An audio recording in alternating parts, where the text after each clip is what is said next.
శ్రావణ మాసంలో ఫాస్టింగ్ రోజు ఆకు విస్తార్లో తింటే ఆ ఫీలింగే వేరేలా ఉంటుంది కదా.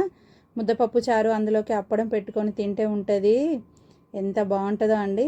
మీరు కూడా నాలాగా ఆకుతో చేసిన విస్తార్లో తింటే కమెంట్ చేయండి. Hi everyone, welcome back to my channel Sandhya Raj. ఈరోజు ముద్దపప్పు చారు చేస్తున్నాను. ఫస్ట్ కందిపప్పుని మనం మంచిగా కడిగి వాటర్ పాడపోసి మళ్ళీ వాటర్ పోసి ఒక గంట సేపు నానబెట్టుకోవాలి. నానబెట్టుకొని చేసుకోవడం వల్ల గ్యాస్ ఫామ్ అవ్వదు, మరొకటి పప్పు తొందరగా ఉడుకుతుంది. పప్పుని పక్కన పెట్టుకుందాం.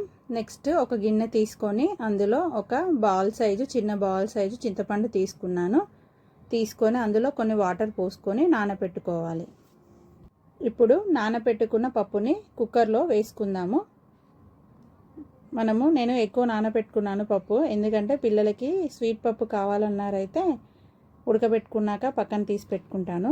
దాంట్లో బెల్లం వేసిస్తే తింటారన్నమాట మా పిల్లలు. పప్పు చూసారు కదా, మంచిగా నానింది. ఇప్పుడు మనం దాంట్లోకి సరిపడా వాటర్ పోసుకొని విజిల్ పెట్టుకుందాం. పప్పు ఉడికింది కాబట్టి మనకి ఎక్కువ విజిల్స్ కూడా అవసరం లేదండి, ఒక 3 వస్తే సరిపోతుంది.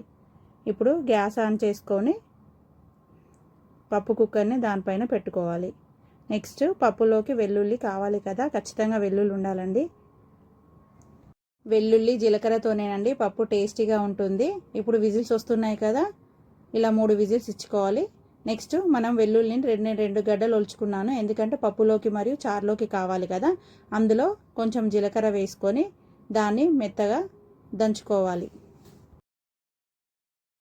మరీ మెత్తగా కాకుండా కచ్చాపచ్చగా దంచుకోవాలండి. చూసారు కదా, ఇంకొంచెం దంచుకుందాము,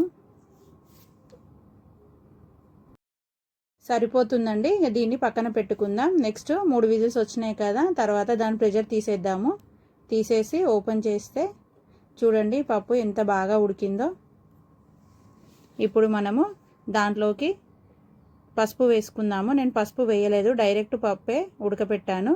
నెక్స్ట్ దంచుకున్న వెల్లుల్లి జీలకర్ర వేసుకోవాలి. మంచిగా కలుపుకోవాలి. పసుపు ఉండలుగా కాకుండా కలుపుకోవాలండి. చూసారు కదా పప్పు కలర్ఫుల్గా ఎంత బాగా కనిపిస్తుందో, ఎల్లోగా. ఇప్పుడు మనము దాంట్లోకి మనకి రుచికి సరిపడా కారం వేసుకోవాలి. నేను 1 టేబుల్ స్పూన్ వేసుకున్నాను. తర్వాత సాల్ట్ కూడా వేసుకున్నాను. అది మన టేస్ట్కి తగ్గట్టు వేసుకుంటే సరిపోతుందండి. ఇప్పుడు పప్పులోకి మనము మంచిగా కడిగి పెట్టుకున్న కరివేపాకును 2 రెమ్మలు వేసుకున్నాను. కరివేపాకు ఫ్లేవర్ చాలా బాగుంటుంది కదా. పప్పులోకి మెయిన్ కరివేపాకు, వెల్లుల్లి లేకుంటే అసలు టేస్టే అనిపించదండి. ఇప్పుడు మంచిగా ఉడకబెట్టుకోవాలి ఒక 10 నిమిషాలు. నెక్స్ట్ ఒక బౌల్ తీసుకొని మనం నానబెట్టుకున్న చారు మంచిగా పిండుకొని రసం తీసుకొని ఆ బౌల్లోకి వేసుకోవాలి. ఇలా ఎంత వస్తే అంత రసం తీసుకొని అందులో వేసుకొని మనకి పులుపుకు తగ్గట్టు వాటర్ పోసుకోవాలి. పులుపు ఎక్కువ తిన్న వాళ్ళు ఎక్కువ వాటర్ అవసరం లేదు. ఇప్పుడు అందులో నేను సాల్ట్ వేసుకున్నా, కారం వేసుకున్నా, నెక్స్ట్ చిన్నగా తరుగుకున్న ఉల్లిపాయలు వేసుకున్నాను. నెక్స్ట్ పోపు కోసము నేను ఒక కడాయి పెట్టుకున్నాను, అందులో సరిపడా ఆయిల్ వేసుకున్నాను. రెండింటికి కదా కొంచెం ఆయిల్ ఎక్కువనే వేసుకున్నాను, ఎందుకంటే పోపు పప్పులోకి చారులోకి కదా. ఆయిల్ వేడైనాక ఆవాలు, జీలకర్ర, ఎండుమిర్చి మరియు మనము దంచి పెట్టుకున్న వెల్లుల్లి జీలకర్ర పేస్ట్ ఉంది కదా, అది కూడా వేసుకున్నాను. నెక్స్ట్ ఇందులో మంచిగా కడిగి పెట్టుకున్న 2 రెమ్మల కరివేపాకు వేసుకోవాలి. నెక్స్ట్ కొత్తిమీర కూడా సన్నగా కట్ చేసి పెట్టుకున్నాను, దాన్ని కూడా వేసుకొని మంచిగా ఫ్రై చేసుకోవాలి. మంచిగా ఫ్రై అయిన తర్వాత దాంట్లోకి మనకి పసుపు వేసుకున్నాను నేను. నెక్స్ట్ ఈ పోపు రెడీ అయింది కదా, ఈ పోపుని చారులోకి వేసుకుందాము. కొంచెం పప్పులోకి నేను పక్కన ఉంచుకుంటున్నానండి, చారులోకి మొత్తం వేయట్లేదు. ఇది చారు రెడీ అయిందండి. చూసారు కదా ఎంత బాగుందో.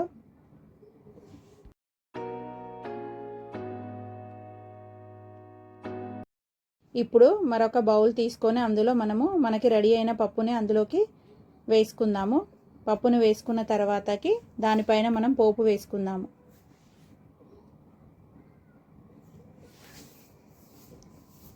ఇప్పుడు పక్కన పెట్టుకున్న పోపు ఉంది కదా, దానిపైన వేసుకుంటున్నాను. చూడండి ఎంత కలర్ఫుల్గా ఉందో పప్పు.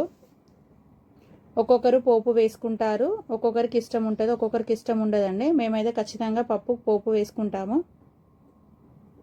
చూడండి పప్పు ఎంత బాగుందో. నెక్స్ట్ చారుని కూడా ఒక బౌల్లోకి తీసుకుందాము.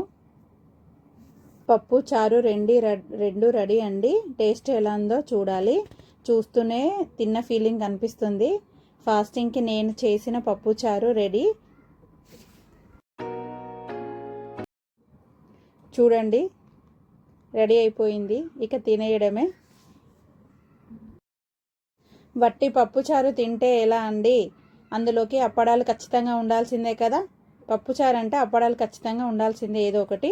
నెక్స్ట్ నేను ఒక కడాయి పెట్టుకొని అందులో ఆయిల్ పోసుకున్నాను. ఆయిల్ వేడయ్యాక ఒక్కొక్కటిగా అప్పడాలు వేసుకొని రెండు వైపులా కాల్చుకోవాలి. మీరు కూడా నాలాగా పప్పుచారులోకి అప్పడాలు నంచుకొని తింటారా లేదా అనేది కమెంట్ చేయండి. ఎన్ని అప్పడాలు తింటారనేది కూడా కమెంట్ చేయండి. నేనైతే 3 అప్పడాలు కాల్చుకున్నాను. నెక్స్ట్ అన్నీ రెడీగా ఉన్నాయి కదా, ఇక తినడమే ఆలస్యం. నేను ఆకు విస్తారు తెచ్చుకున్నాను. వేడి వేడి రైస్ రెడీ అండి. ముందుగా మనం రైస్ పెట్టుకొని మధ్యలో హోల్ చేసుకోవాలి, అందులో పప్పు చారు వేసుకోవాలి. చిన్నప్పుడు అమ్మ వాళ్ళు ఫాస్టింగ్ ఉన్నప్పుడు మేము కూడా వాళ్ళతో పాటు కూర్చొని తినేవాళ్ళం. ఆకు విస్తార్లో తింటే ఎక్కువగా తినాలనిపిస్తుంది. అది వేరే లెవెల్ అండి ఆ ఫీలింగ్. అసలు మీరు కూడా పేపర్ ప్లేట్లో కాకుండా ఇలా ఆకు విస్తార్లో తినండి.